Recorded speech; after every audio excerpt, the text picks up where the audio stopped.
Assalamualaikum, selamat datang kembali di Dapur Umi. Di video kali ini kita mau buat jajanan tradisional favorit banyak orang. Ini menul-menul, super lembut, dibuat tanpa mixer. Bisa dikemas kekinian, jadi ide jualan hits. Recommended. Sekarang langsung aja kita buat sama-sama. Langkah pertama, kita akan membuat biang terlebih dahulu. Siapkan wadah berisi air hangat sebanyak 70 ml. Ini air hangat kuku ya, bukan panas. Masukkan 1 sendok makan gula pasir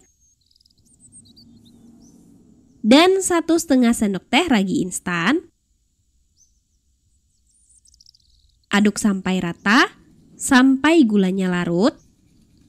Kalau sudah larut, ini kita sisihkan sebentar, biarkan raginya lunak dan berbusa.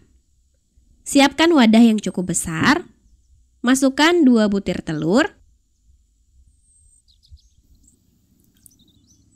tambahkan gula pasir sebanyak 105 gram, aduk menggunakan whisk, aduk sebentar aja, hingga seperti ini. Selanjutnya masukkan santan. Ini adalah 200 ml santan kemasan ditambah dengan 200 ml air. Diaduk hingga rata terlebih dahulu ya tentunya. Kita tuangkan santan kira-kira sepertiga bagian terlebih dahulu. Jangan dituangkan sekaligus. Tambahkan setengah sendok teh garam, setengah sendok teh vanili bubuk, atau bisa diganti 1 sendok teh pasta vanila. Masukkan bahan biang yang raginya udah lunak dan berbusa. Aduk hingga tercampur rata. Masukkan tepung terigu sebanyak 300 gram. Ini terigu protein sedang ya. Sambil kita aduk seperti ini. Aduk terus sampai tepungnya larut ke dalam adonan.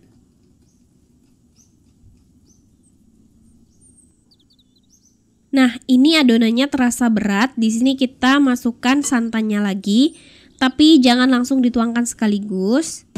Sisakan santan kira-kira sepertiga bagian. Ini kita aduk sampai tercampur rata. Di sini konsistensi adonannya diperhatikan ya. Jangan terlalu encer dulu. Kita aduk adonan menggunakan whisk dengan arah kocokan seperti ini. Kita kocok selama 7-10 menit. Hal ini kita lakukan untuk membentuk jaringan gluten yang bisa membuat kuenya nanti kokoh dan tetap lembab. Step ini jangan di skip. Kalau di mixer gimana? Boleh nggak? Di sini tujuannya bukan untuk mengembangkan telur dalam adonan, jadi sebaiknya tidak di mixer. Nanti malah kuenya bisa terlalu kering.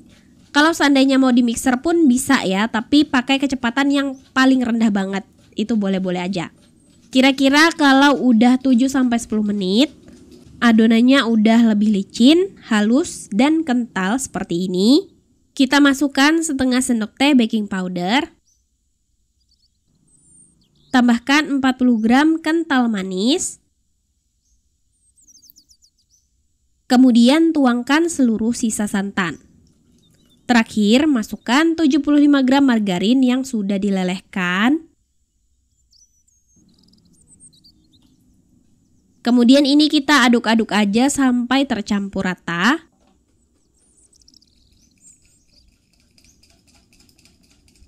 Kalau udah tercampur rata seperti ini, beri tutup dan kita diamkan adonan selama 2-3 jam. Kenapa kok lama banget? Hal ini kita lakukan untuk menguatkan jaringan glutennya.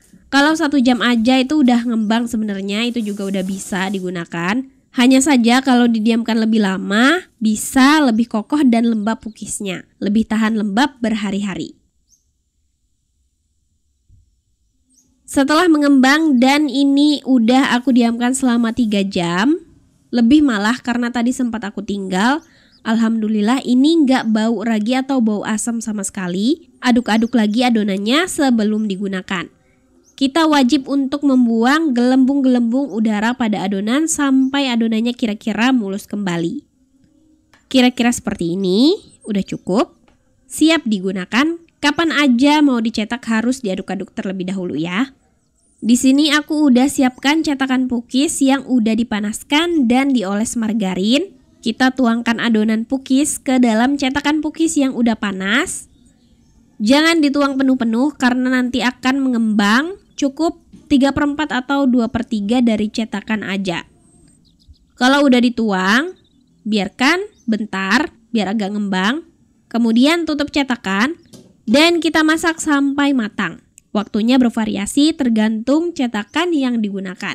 Gunakan api sedang agak kecil untuk memasak pukis biar nggak cepat gosong dan matang merata. Kalau udah matang, buka tutup cetakan, kita angkat menggunakan sutil seperti ini.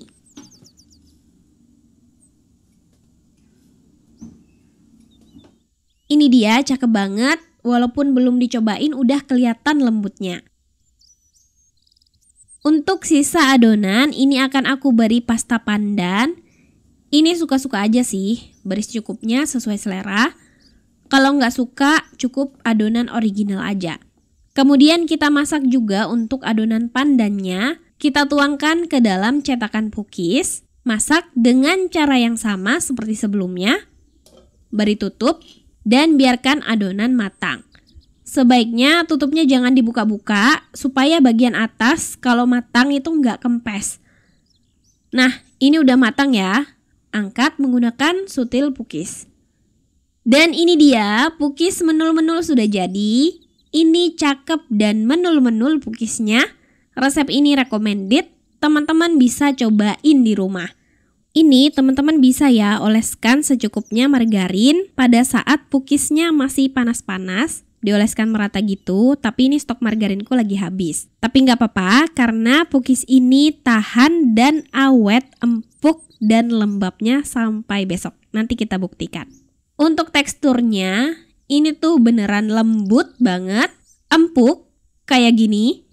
Ini tuh manisnya pas, wangi juga, nggak enek sama sekali menurutku, dijamin memuaskan. Nah, supaya tampilannya kekinian dan menambah nilai jual, teman-teman bisa memberi topping glaze seperti ini. Ini glaze donat, teman-teman bisa beli di toko bahan kue. Di sini aku pakai glaze mangga, stroberi, dan coklat. Celupkan permukaan pukis ke dalam glaze. Jangan lupa glaze-nya sebelum dipakai itu diaduk-aduk terlebih dahulu. Kemudian kita tap-tap seperti ini.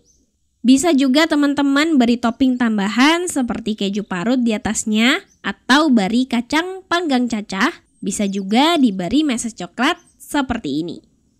Wah, ini mantep banget. Hasilnya cantik dan menarik seperti ini. Bisa buat ide jualan pukis kekinian.